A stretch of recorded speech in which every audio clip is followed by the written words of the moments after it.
Subscribe करें और bell दबाएं ताकि कोई खबर रह न जाए।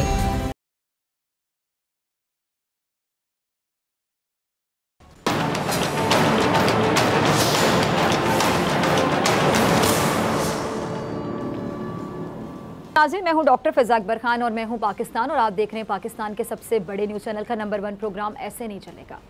कहते हैं ना कि मर्ज़ बढ़ता गया जूं जूं दवा की। कुछ मर्ज़ ऐसे होते हैं जिनका जितना भी इलाज करवाया जाए वो कम होने के बजाय मज़ीद बढ़ जाते हैं और कुछ समझ नहीं आता कि मर्ज़ पर कौन सी दवा का इस्तेमाल किया जाए। करते हैं कि फ़लाँ दवाई का इस्तेमाल करें, ये करें, वो करें, क्योंकि उन्होंने भी उस मर्ज़ के ख़िलाफ़ फ़लाँ दवाई का या फ़लाँ टोटके का इस्तेमाल किया होता है और उस मर्ज़ से निजात हासिल की होती है।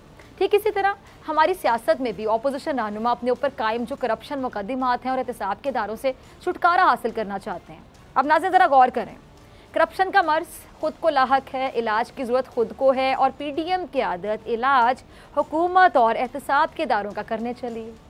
लेकिन वो जो नीम हकीम ख़तरा जान वाला मुहावरा, वो जो है हुकूमत और एहतसाब के दारों के लिए सियासत के नीम हकीमों ने पहले जलसों की दवा का इस्तेमाल किया और जब जलसों की दवाई ने काम दिखाना नहीं किए शुरू किया तो फिर इस्तीफ़ों का जो टीका है यानी इंजेक्शन वो आजमाने की धमकी दे दी गई, तड़ी लगा दी गई। लेकिन फिर पीडीएम की आदत को पता चला कि इस्तीफ़ों के इस इंजेक्शन की डेट इस्तेमाल करने से पहले ही एक्सपायर हो गई है, क्योंकि नून लीग के 2 अरकान असम्बली के इस्तीफ़े कौमी असम्बली के स्पीकर तक पहुँच गए हैं, जिस पर लीगी अरकान की जान पर बान आई और वो बाकायदा मिन्नत समाजत पर उतर आए कि हमारे इस्तीफ़े कबूल ना करें, हमने ये इस्तीफ़े नहीं दिए हैं। इस्तीफ़ों के इंजेक्शन हुकूमत पर इस्तेमाल करने से पहले नून लीग ने अपने ही अरकान पर आजमाए, लेकिन चूंकि ये इस्तीफ़ा इंजेक्शन एक्सपायर हो चुका था इसलिए इस्तेमाल के काबिल रहा ही नहीं। अच्छा, आपको एक और बात याद करवाऊंगी कि अपोजिशन ने अपने जलसों की दवाई में इदारों के खिलाफ जहर उगलने का मिक्सचर मिलाया। देखा कि चलें ये करके देखते हैं, लेकिन उसका भी उल्टा असर हो गया। शायद टाइम ख़राब चल रहा है। अब इस दवाई ने साइड इफ़ेक्ट दिखाना शुरू कर दिए और इस दवा को इस्तेमाल करने वाली 2 बड़ी अपोजिशन जमातें JUI और मुस्लिम लीग नून पर ख़ुद इसका उल्टा असर होने लगा और दोनों जमातों में रियासत मुखालिफ बयानी की वजह से टूट फूट शुरू हो गई। अच्छा, अपोजिशन ने एहतसाबी इदारों और हुकूमत का खात्मा करने के लिए इन तमाम सियासी अद्वियात का इस्तेमाल किया, लेकिन जब मरज़ का खात्मा नहीं हुआ तो फिर उन्होंने लॉन्ग मार्च के कैप्सूल से उम्मीदें लगा ली। अब ये वही दवा है जिसका मशवरा खुद हुकूमत ने अपोजिशन को दिया था, क्योंकि हुकूमत जानती थी कि ये कैप्सूल उसने भी माजी में अपने मुखालिफिन के खिलाफ इस्तेमाल किया है। यही नहीं बल्कि उसने धरने की दवाई का भी रिकॉर्ड इस्तेमाल किया और उस रिकॉर्ड को अब तक कोई तोड़ भी नहीं सका। अब हुकूमत का खुद अपोजिशन को अपने ही खिलाफ लॉन्ग मार्च के कैप्सूल के इस्तेमाल का मशवरा देना, इस बात का आप सबूत समझ लें कि अपोजिशन को जो उन्होंने मशवरा दिया कि वो इससे खौफजदा नहीं है। अपोजिशन को मालूम है कि लॉन्ग मार्च कैप्सूल भी हुकूमत पर कोई असर नहीं करेगा, लेकिन इसके बावजूद वो इसे इस्तेमाल करने पर बाज़िद हैं। और मज़े की बात यहाँ पे ये कि पीडीएम का जो आखिरी इजलास हुआ, ज़राए ये बताते हैं कि उस इजलास में बिलावल जरदारी लॉन्ग मार्च की दवाई के इस्तेमाल की मुखालफत करते रहे और वो अब भी लॉन्ग मार्च करने पर तैयार नहीं है और उन्होंने लॉन्ग मार्च में शामिल होने के लिए JUI और मुस्लिम लीग नून के सामने शर्त रखी और अगर ये शर्त पूरी होगी तभी बिलावल अपनी जमात की शिरकत लॉन्ग मार्च में यकीनी बनाएंगे। अब वो शर्त क्या है इसका जिक्र मैं आगे जाके करती हूँ, लेकिन एक बात तय है कि पीपल्स पार्टी की सियासी कलाबाजियों की वजह से JUI के सरबराह बाकायदा कन्फ्यूजन का शिकार है, बुखलाहट का शिकार है और यही वजह है कि पीडीएम के इजलास के बाद JUI के सरबराह सहाफ़ियों के हर सवाल का घुमा फिरा कर जवाब दे रहे हैं। देखिए सर, इसे कहते सवाल गंदुम जवाब चना। JUI के सरबराह सहाफ़ियों की हर बात का आपने देखा कि उलट जवाब दे रहे थे, उल्टा जवाब दे रहे थे।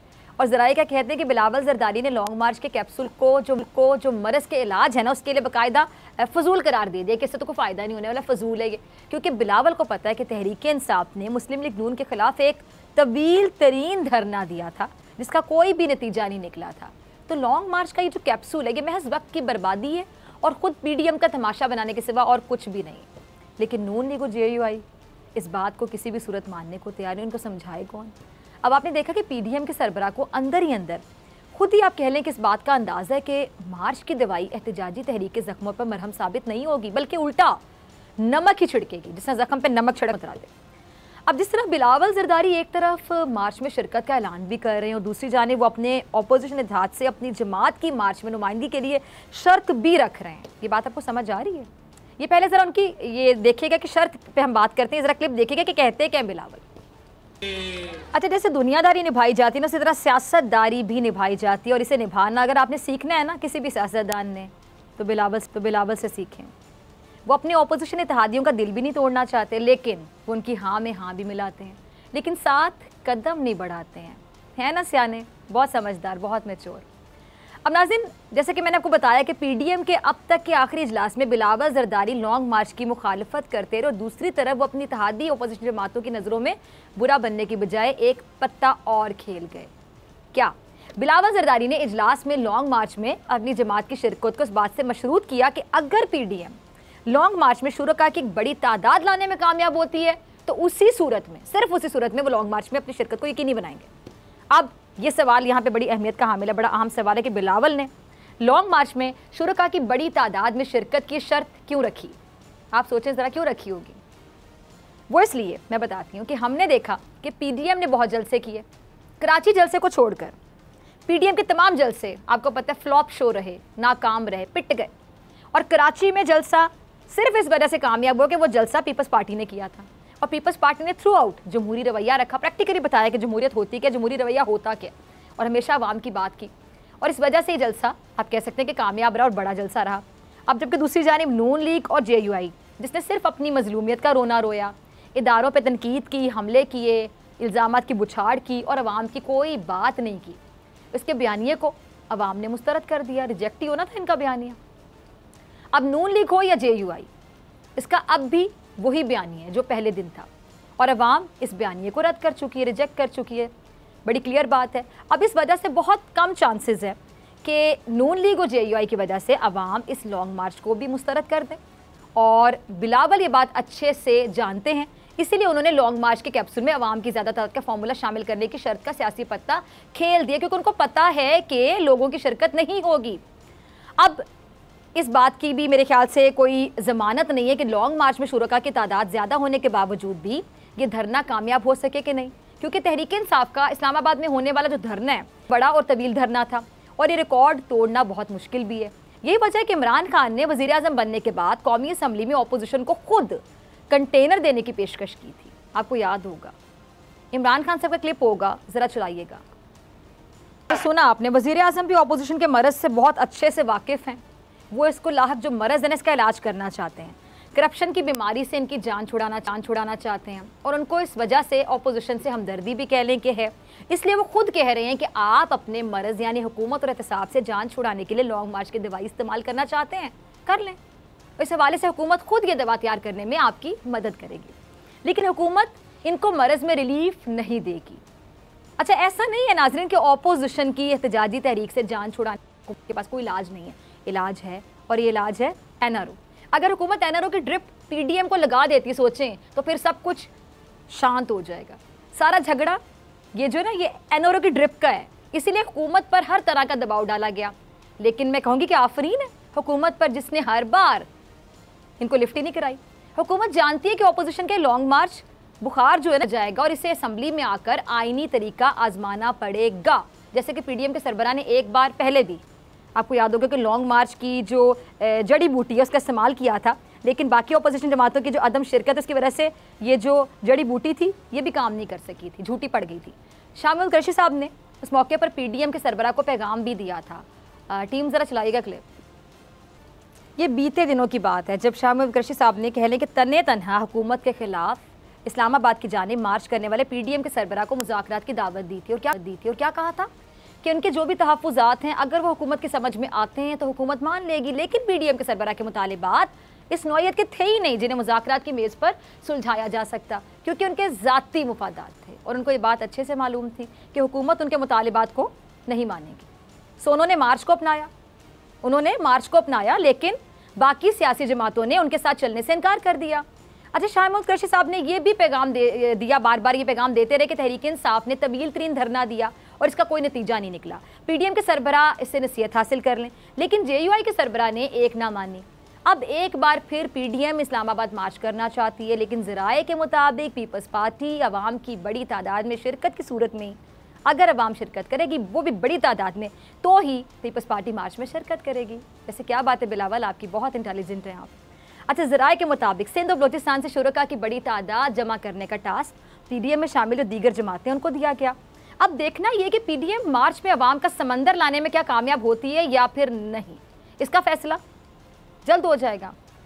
अब ऑपोजिशन के इस मार्च के शो से पहले सेनेट का मार्का सजेगा और इसको लेकर भी सियासी महाज गर्म है। आपको पता है आज इलेक्शन कमीशन ने 3 मार्च को सेनेट इंतखाबात करवाने का जो ऐलान किया, इसके लिए सियासी जोड़ तोड़ का खेल तो बहुत पहले आपको पता है कि शुरू हो चुका है। ख़ास तौर पर सेनेट में ज़मीरों के खरीदो फरोख्त, किस किस का ज़मीर फॉर सेल है और कितने में फॉर सेल, इसकी 2018 में लगने वाली जो मंडी है उसकी वीडियो ने सियासी हलकों में आपको पता है हलचल मचाई हुई है।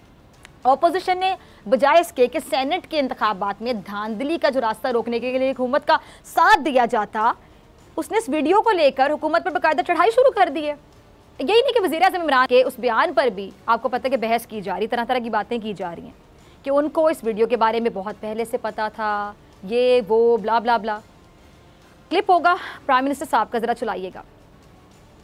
अच्छा, 1 मिनट के लिए आप फ़र्ज़ कर लें कि इमरान खान को इस वीडियो का पता था, इमरान खान को पता था इस वीडियो का, लेकिन इसमें बुरा क्या हुआ?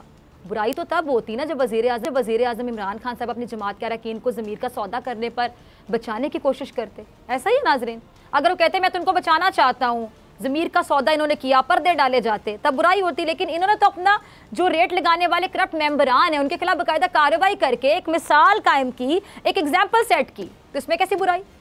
इमरान खान साहब ने अपने सूबाई वज़ीर कानून KPK को भी ओहदे से हटा दिया। उन्होंने तो अपनी जमात में जितने भी ये बुरे लोग थे, फजूल लोग थे, जिनका ज़मीर फॉर सेल था, फाया करके अपने मौक़िफ़ का कहने के भरम रखा।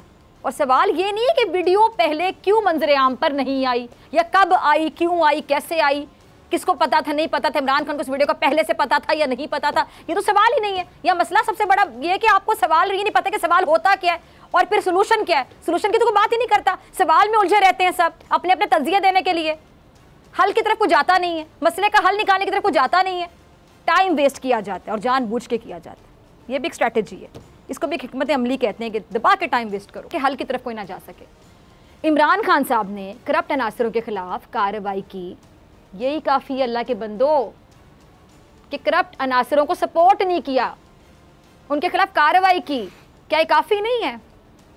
अगर वो कार्रवाई ना करते तो फिर ये बहस काबिल कबूल यकीनन होती कि वीडियो जानबूझकर पहले नहीं दिखाई गई, तब आप लोगों के सारे सवालात बिल्कुल सही होते।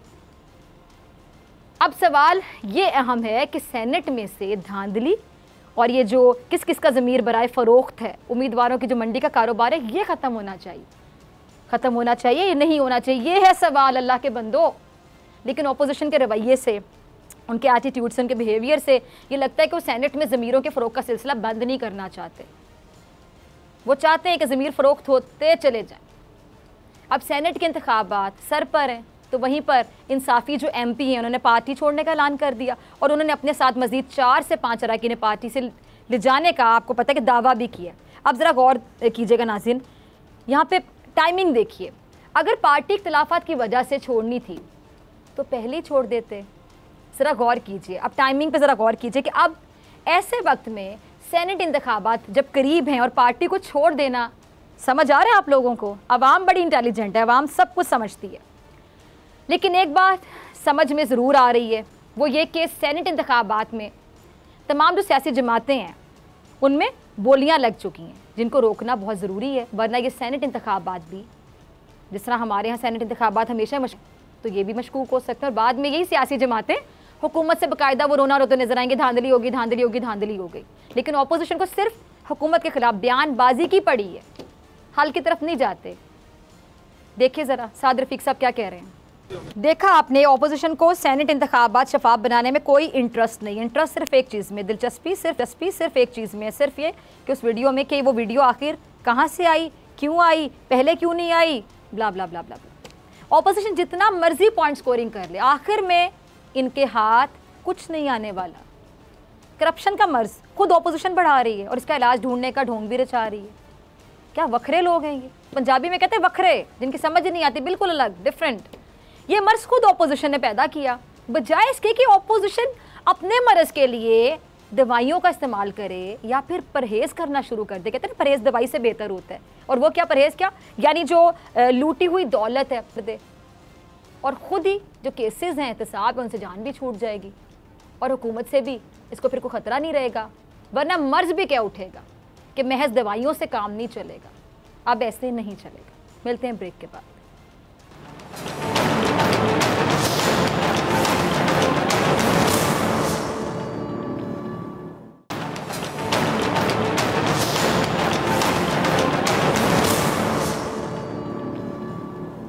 वेलकम बैक नाज़रीन। कल वज़ीर-ए-आज़म इमरान खान साहब लाहौर का हंगामी दौरा करेंगे। अब इस दौरे का जो अहम मकसद है वो सूबे की सियासी और इंतज़ामी अमूर का जायज़ा लेना है।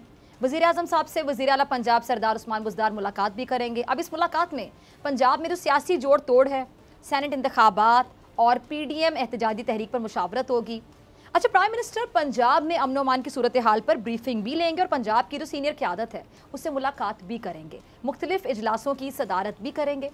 अच्छा, अब देखना ये है कि वज़ीर-ए-आज़म का ये जो दौरा है ये कितना फ़ायदेमंद साबित होता है, कितना मौसर साबित होता है, इसके बाद क्या आपको चेंजेस नज़र आते हैं। और इस पर बात करने के लिए मेरे साथ मौजूद हैं सेनेटर साहब, किसी तारुफ के मोहताज नहीं। फैसल, बहुत शुक्रिया ज्वाइन करने के लिए। और बाबर डोगर साहब, अगेन आई वुड से किसी तारुफ के मोहताज नहीं, आपका भी बहुत शुक्रिया डॉक्टर साहब ज्वाइन करने के लिए। फैसल, पहले मैं आपकी तरफ आना चाहूँगी। अभी जो सेनेट इंतखाबात हैं ये भी सर पर हैं और पंजाब में आपकी पार्टी के जो नाराज़ अरकान हैं उनकी तादाद बढ़ती जा रही है। कल वज़ीर-ए-आज़म क्या उन नाराज़ रहनुमाओं से भी मुलाकात करेंगे? और ज़रा ये भी बता दें कि नाराज़गी की वजह क्या है, क्यों ये लोग नाराज़ हो जाते हैं बार बार? जी अस्सलाम वालेकुम फ़िज़ा, अस्सलाम वालेकुम डोगर साहब। देखिए, जब आपकी मखलूत हुकूमत होती है, इत्तेहादी होते हैं, तो रिजर्वेशंस होती हैं, इलाकों की चीज़ें होती हैं बाकी, लेकिन वो रिजर्वेशंस आपने देखा पहले भी होती हैं, एड्रेस हो जाती हैं, फ्यूचर में भी हो सकती है, लेकिन हमारे इत्तेहादी जो हैं वो हमारे साथ हैं और हम उनकी जो भी तहफ़्फ़ुज़ात हैं उनको बिल्कुल दूर करेंगे, क्योंकि हमारे इत्तेहादी हैं और बड़े हमारे लिए मोहतरम हैं। और बाकी ये कि हमेशा से ये अब की बात नहीं है, मखलूत हुकूमत जब भी हो, जब भी अब 2-3 पार्टियां मिलके चलती हैं तो कहीं ना कहीं ऊंच नीच थोड़ी रिजर्वेशंस होती है, लेकिन वो एड्रेस हो जाती हैं। बस इतना ही कहूंगा मैं। बाकी आप पंजाब की सूरत हाल के लेकिन फैसल, ये जो रिजर्वेशंस आ रही हैं ये इत्तेहादियों से नहीं आ रही, उनको तो आपने टिकट दे दिया, आपने उनको अकोमोडेट कर दिया PMLQ को। असल इशू ये है कि जो रिजर्वेशन है PTI के अंदर से आ रही हैं, जो लोग बात बोल रहे हैं वो PTI के अंदर से बात कर रहे हैं, वो अंदर से मुखालफत कर रहे हैं, उनकी रिजर्वेशन किस तरह से दूर होंगी?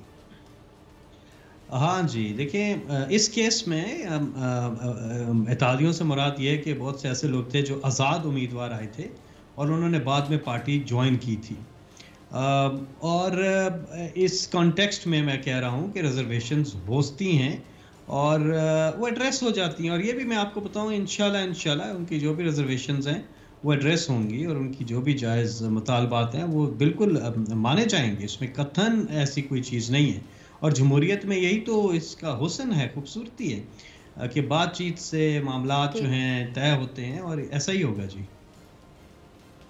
ठीक है। अच्छा डोगर साहब, जिस तरह फैसल कह रहे हैं कि जी रिजर्वेशंस दूर हो जाएंगी, छोटे मोटे मसाइल हैं, तो ज़रा ये भी ज़रा रोशनी डालिएगा कि क्या ये मसाइल वाकई छोटी मोटी रिजर्वेशंस हैं या मामला बहुत ज़्यादा बिगाड़ की तरफ जा रहे हैं? डॉक्टर साहब, नहीं, जो सेनेट का इलेक्शन करीब आ रहा है, तू PTI के अंदर से रिजर्वेशन बढ़ती जा रही हैं। मैंने जितने MPL से बात की है, जो मेरा अपना एनालिसिस है वो ये है कि PTI के अंदर 2 बड़े फैक्टर हैं। एक फैक्टर है उस्मान बुज़दार, जिनके खिलाफ रिजेंटमेंट है और वो बढ़ती जा रही है। दूसरा फैक्टर जो है जहांगीर तरीन का है। जहांगीर तरीन जो है साउथ पंजाब में वो बहुत ज़्यादा इफेक्टिव हैं, इस वक्त वो प्राइम मिनिस्टर हाउस से बहुत दूर हैं और उनकी एक अपनी फॉलोइंग है। वो जो जहाज़ भर के उस वक्त लेके जा रहे थे और जिनको PTI में शामिल किया जा रहा था, वो जो लोग हैं वो जहांगीर तरीन की मर्जी के बगैर किस तरह से वोट देंगे? और एक जो चीफ मिनिस्टर हैं उनके हवाले से मैं आपको एक बात बता दूं, बहुत सारे MPs ऐसे हैं जो कह रहे हैं कि चीफ मिनिस्टर मिलने के लिए टाइम ही नहीं देते। उनके अपने हलके में 77 अरब रुपए के डेवलपमेंट्स के काम हुए हैं, मियाँ वाली में 60-70 अरब रुपए के डेवलपमेंट्स के काम हुए हैं। बाकी MPA से ये कह दिया जाता है कि जी आपका तो काम लेजिस्लेशन है, आप लेजिस्लेशन करें। PTI की ये पॉलिसी नहीं है। अगर ये पॉलिसी नहीं है तो फिर DG खान में जो उस्मान बुज़दार साहब हैं उनके हल्के में 77 अरब रुपए का डेवलपमेंट का काम किस तरह से हो गया, या मियाँ वाली में जो इतना डेवलपमेंट का काम हुआ है वो किस तरह से हो गया। और आपको याद होगा जो नाराज कुछ लोग आपके और मेरे प्रोग्राम में भी आया, पता चला में भी आया, ऐसे नहीं चलेगा में भी आया, तो उन्होंने वाज़ेह अल्फाज में बोला है मेरे प्रोग्राम में भी कि जी ये वहाँ पे इतनी करप्शन हो रही है कि आप सोच नहीं सकते कि पंजाब में निचले लेवल से ऊपर तक मतलब हर तरफ करप्शन हो रही है और बुज़दार साहब के नॉलेज में है, लेकिन नोटिस नहीं लिया जा रहा। डॉक्टर यहाँ पर तो ये भी बातें की जा रही हैं कि रिसेंटली जो इमरान खान जब आए थे, इमरान खान साहब उस वक्त भी पंजाब में बेतहाशा ट्रांसफर पोस्टिंग का प्लान बन चुका था, लोगों से पैसे पकड़े जा चुके थे। इमरान खान साहब को एंड टाइम पे पता चला और उन्होंने वो सारा प्रोसेस रुकवाया। चीफ मिनिस्टर हाउस में ऐसे बहुत सारे लोग हैं जो पैसे पकड़ के ट्रांसफर पोस्टिंग करवा रहे हैं। जो MPs MNAs हैं, जो सबसे ज़्यादा ग्रीवांसेस ये हैं कि डेवलपमेंट का हमें कोई पैसा नहीं मिलता, ट्रांसफर पोस्टिंग CM करता कोई नहीं है, तो फिर हम PTA में क्या लेने बैठे हुए हैं। और ये जो इलेक्शन जो सेनेट का आ रहा है, अगर इसमें PTA को डेंट पड़ता है तो वो उस्मान बुज़दार के खिलाफ MPs जो पंजाब के हैं या MNAs हैं उनका अदम इत्तमाद होगा, ये मैं आपको बता। सही, ठीक है जी। फैसल, आप इस बात से एग्री करते हैं? डोगर साहब ने कहाँ पॉइंट रेस किया है कि ये जो डेंट पड़ेगा उसकी बहुत बड़ी वजह उस्मान बुज़दार साहब से जो उन पर जो अदम एतमाद है MPs का वो होगा। और इतना अदम एतमाद क्यों हो गया फैसल? मतलब कुछ तो है ना, दाल में कुछ काला है, आग होती है तो धुआं होता है ना, धुआं कभी आग के बगैर तो होता ही नहीं है। ऐसा कथन भी नहीं है। उस्मान बुज़दार साहब पे सबको पूरा एतमाद भी है और उस्मान बुज़दार साहब उन्होंने आपको किया कि बिल्कुल भी आपसे एग्री नहीं करते जी नहीं, बात सुने, मैं आप पंजाब से किसी को लेके उनका मौक़िफ़ भी ले सकते हैं। इस पे आप पंजाब से किसी भी लेके मौक़िफ़ ले सकते हैं। आप लोग वहाँ पे बैठे हुए हैं, आप वहाँ से किसी का मौक़िफ़ ले लें। मैं इस्लामाबाद में हूँ, मैं आपको यहाँ से बता रहा हूँ कि पंजाब में उस्मान बुज़दार साहब की पोजीशन बड़ी ज़बरदस्त है। लेकिन अब मेरी बात सुने, मुझे आपके नुमाइंदे ने कहा कि जी हम आपसे बात करेंगे आईनी तरमीम और जो सुप्रीम कोर्ट के अंदर सेनेट इलेक्शन और सेनेट इलेक्शन पे। बहरहाल पंजाब पे आप बात कर रहे हैं तो मैं इतना ही कहूंगा कि सब सेट भी आ जाते हैं और नहीं आ जाए, लेकिन मैं आपको उस्मान बुज़दार साहब की एक फैसल, आपकी बात से वैसे मेरे ज़हन में एक बात आई। आपने इस टाइम पे जो बोला है ना, इसका मतलब है कि आपका भी वीक पॉइंट है कि आपने कहा कि सेनेट इलेक्शन में मैं बात कर सकता, तो बुज़दार साहब का टॉपिक कहां से चढ़ गया? आपकी बात से मुझे लग रहा है कि आप चाह रहे थे कि इस टॉपिक को अवॉइड किया जाए। नहीं, फिर आपने गिला तो ऐसे कर दिया ऑन एयर। अरे क्या बात कर रही हैं आप? मैं तो आप एक्सपेक्ट नहीं कर रहे थे कि मैं उस्मान बुज़दार से रिलेटेड बात करूंगी, यानी आप लोग अवॉइड करते हैं सवाल को। आपकी बात से ही लग रहा है। नाज़रीन पे छोड़ती हूँ, चले मैं नाज़रीन डिसाइड करते हैं, ठीक है? चलिए सेनेट इलेक्शन की बात करते हैं। अच्छा एक और चीज मेरी, वापस आ जाए, वापस आ जाए, आगे चलते हैं ना, आगे चलते हैं। देखिए अब आप सेनेट इलेक्शन पे खुद जाना चाह रहे हैं? नहीं, सुनिएगा, अब आप दिल पे ले गए। जी जी, दिल पे नहीं लिया, मैंने बड़े तामुल से आपके सवालों के जवाब दिए हैं। अभी भी आप इसी पे बात कर लेते हैं। असल में पंजाब का प्रॉब्लम मैं बताता हूँ। नहीं, बात तो सुनिए। जी जी जी, ये जो एक शो ऑफ था ना पहले पिछली माजी में, हैट पहन के, बूट पहन के और कॉस्मेटिक्स थे, सारी काम हो रहे थे इश्तिहारों के अंदर, ग्राउंड पे तो कोई काम नहीं हो रहा था।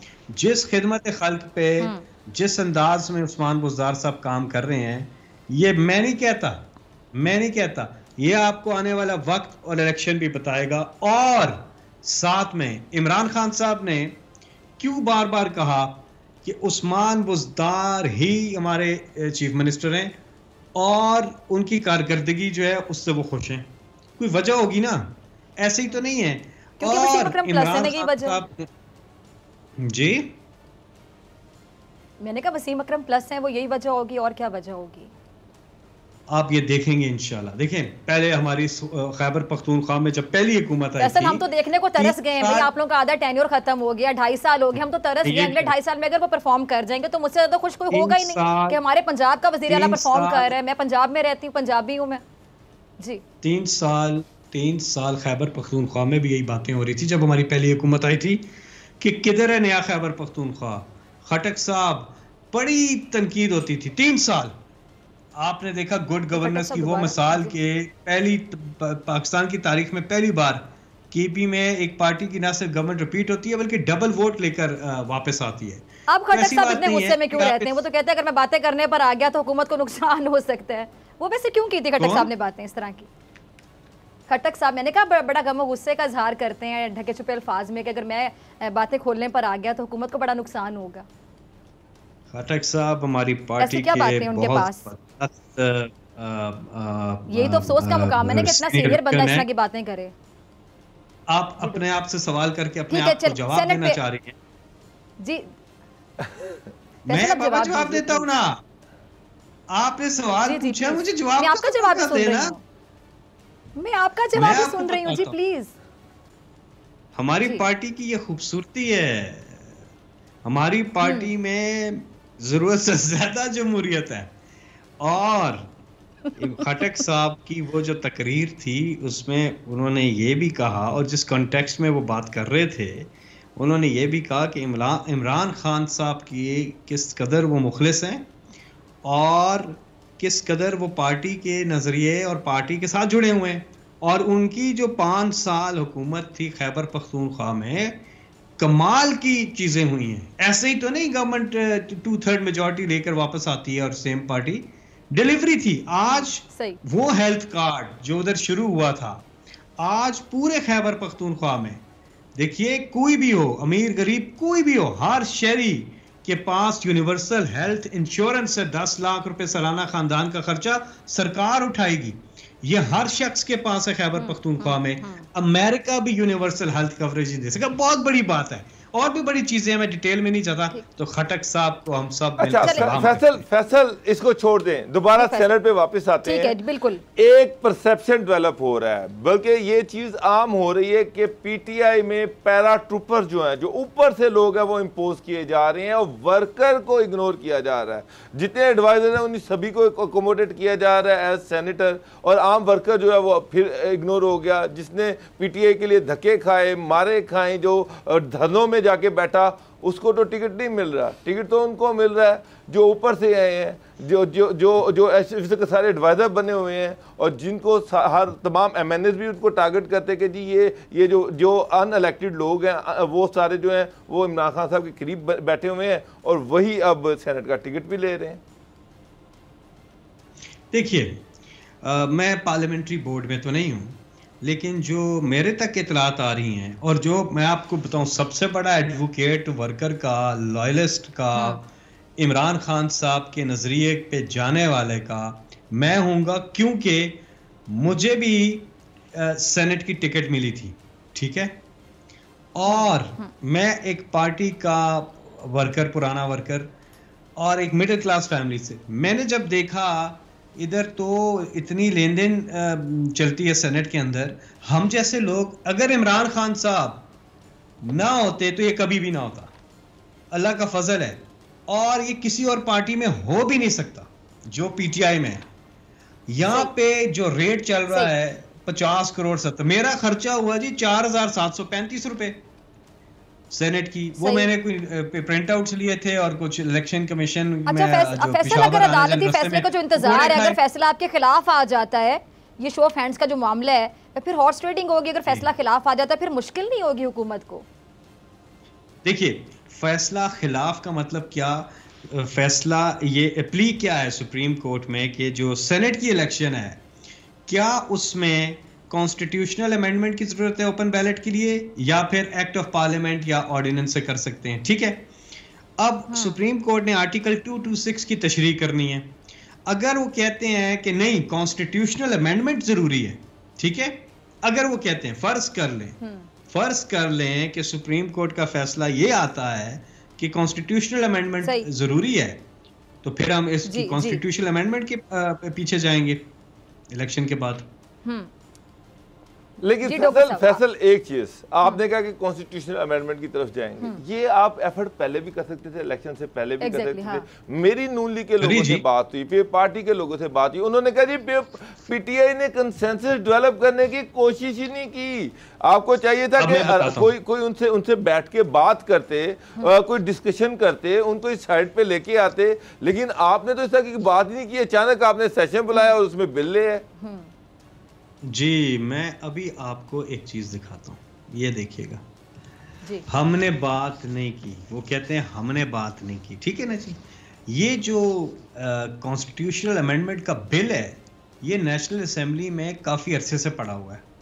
इन लोगों ने कहा कि हम आपको तब वोट करेंगे, फैटिफ के ऊपर भी और दीगर भी, सिर्फ यही नहीं, दीगर भी जो कौमी मफाद की जो लेजिस्लेशन है, इस केस में करप्शन के खात्मे की, हॉर्स ट्रेडिंग के खात्मे की, ट्रू रिप्रेजेंटेशन ऑफ डेमोक्रेसी की ज़रूरत है, और उसके लिए कॉन्स्टिट्यूशनल अमेंडमेंट हम लेकर के आए। इन्होंने कहा बदले में अगर आप हमें ये देते हैं, ये जो मेरे हाथ में है, नैब ऑर्डिनेंस में 38 में से कहते हैं 34 शिके चेंज कर दे, हम आपको वोट देने को तैयार है, अदरवाइज हम मुखालफत करेंगे। यानी कि अपने करप्शन के केसेस पे डील करने के लिए इन्होंने बारगेन करने की कोशिश की है। हमने कहा, इमरान खान साहब ने कहा नहीं मैं एनआरओ नहीं दूंगा, नहीं देंगे एनआरओ। तो असल में और भी आप आ जाएं, आगे भी आ जाएं, अगर तो कोई भी कौमी मफाद की लेजिस्लेशन उस पे वो बारगेन करते हैं, हम नहीं कर सकते सर। इसलिए ये बिल पहले से मौजूद है। देखिए, आपने आर्टिकल 226 की बात किया, उसमें तो बड़ा क्लियर लिखा हुआ है कि प्राइम मिनिस्टर और चीफ मिनिस्टर के अलावा तमाम इलेक्शन जो हैं वो खुफिया रायदही से होंगे। उसमें फिर उसमें किस चीज की तशरीह की जरूरत है? ये तो मेरी मुझे तो इस चीज की समझ नहीं आ सकी। जी, उसमें तमाम इलेक्शंस नहीं है, उसमें ऑल इलेक्शंस अंडर द तमाम ऑल इलेक्शन का मतलब तमाम इलेक्शन ही है ना सर? सर सुन तो ले ऑल इलेक्शंस यानी कि तमाम इलेक्शंस अंडर द कॉन्स्टिट्यूशन। और फिर अगर आप लॉ के अंदर पढ़ें, जो हम एक्ट ऑफ पार्लियामेंट की बात करते हैं, इलेक्शन लॉ एक्ट 2017, सेनेट का 76 है, उसमें भी यही है। सर जी सुन तो लेना जी। वो आपको मशीनरी प्रोवाइड करता है, वो आपको डोगर साहब मशीनरी प्रोवाइड करता है। ये आपने खुद कहा था फैसल के सेनेट पर आ जाएं। जी 226 तो आ जाए तो मेरी गल तो सुन लो ना, मैं आपको एक वजाहत कर रहा हूं।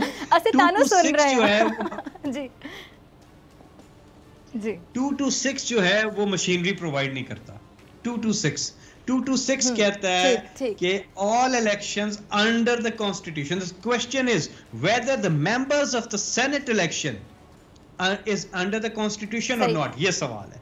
सेनेट के चेयरमैन की बात नहीं हो रही, डेप्टी चेयरमैन की बात नहीं हो रही, मेंबर ऑफ द सेनेट की बात हो रही है, जो सूबाई असेंबलियों से इलेक्ट होके आते, उनकी बात हुई है। Whether that election is under the constitution और नॉट।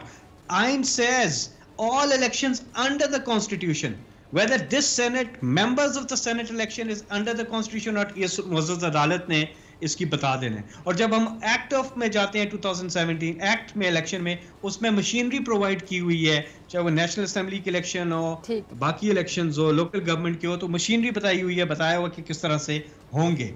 इसका बताया हुआ कि सीक्रेट बैलेट अगर हम तरमीम करेंगे, क्या हमें तरमीम एक्ट ऑफ पार्लियामेंट में उसमें करनी है या फिर कॉन्स्टिट्यूशनल अमेंडमेंट करनी है? बस ये एक छोटी ठीक है जी। बहुत शुक्रिया फैसल जावेद साहब आपका और बाबर डोगर साहब आपका। और नाज़रीन, आपसे मुलाकात होगी ब्रेक के बाद।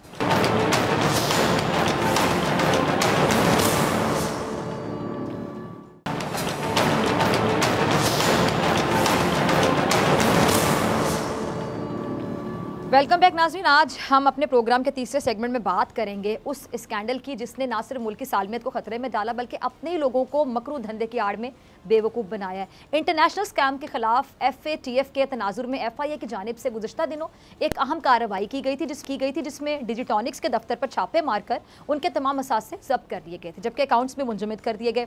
अब इंटरनेशनल स्कैम के बेनकाब होने के बाद डिजिटॉनिक्स के CEO बुरहान मिर्जा को गिरफ्तार किया गया और कंपनी के मालिक जुनेद मंसूर ताहाल मफरूर है। मेगा स्कैंडल में डिजिटॉनिक्स के अलावा दीगर बड़ी कंपनियां जिनमें ABTech, Legend Desk, Cellsoft, Quadtech, Olive Digital समेत कई इदारे पाकिस्तान की साख को मजरू करने में मुलव्विस हैं। अच्छा, FIA की जानिब से दर्ज FIR के मुताबिक मुल्जिमान ने इंटरनेशनल क्लाइंट्स को धोखा देने के लिए अमेरिका, बरतानिया और दीगर ममालिक के जाली ईमेल एड्रेस बना रखे थे। इसके साथ जाली ट्रांजैक्शंस के लिए 12 बैंक अकाउंट्स भी बना रखे थे।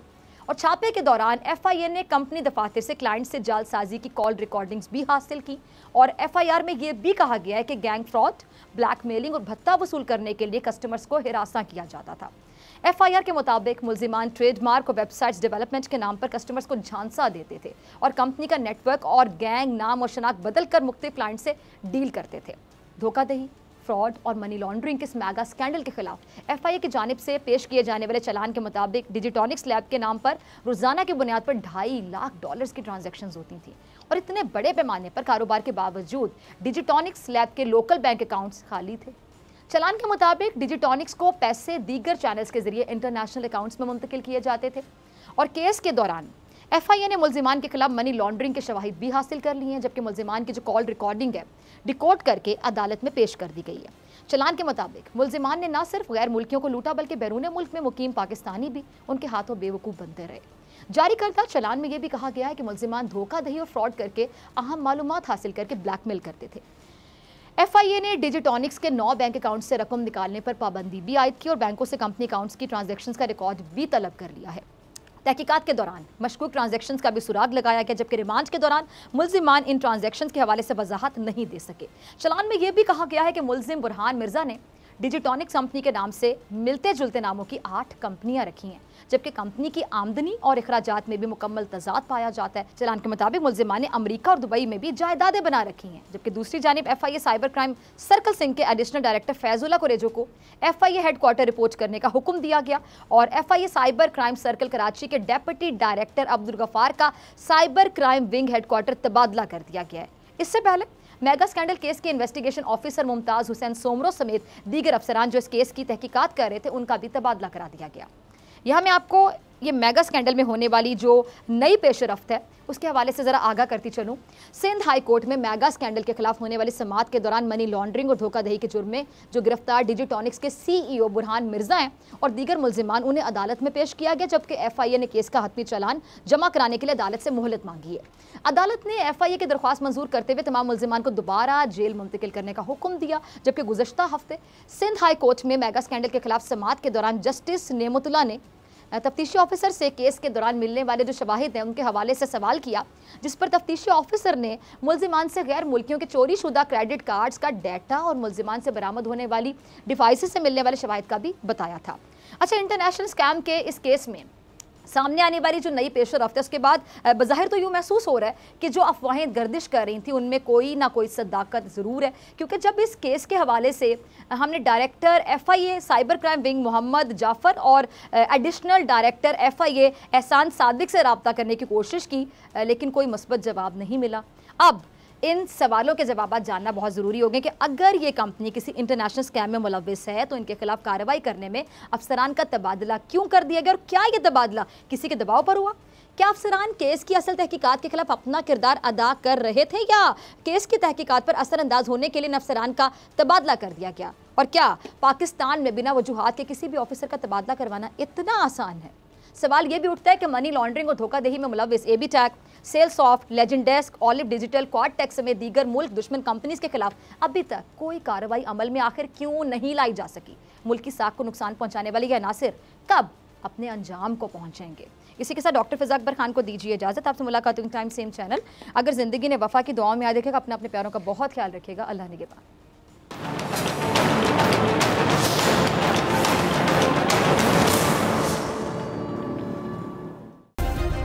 सब्सक्राइब करें और बेल दबाएं ताकि कोई खबर रह न जाए।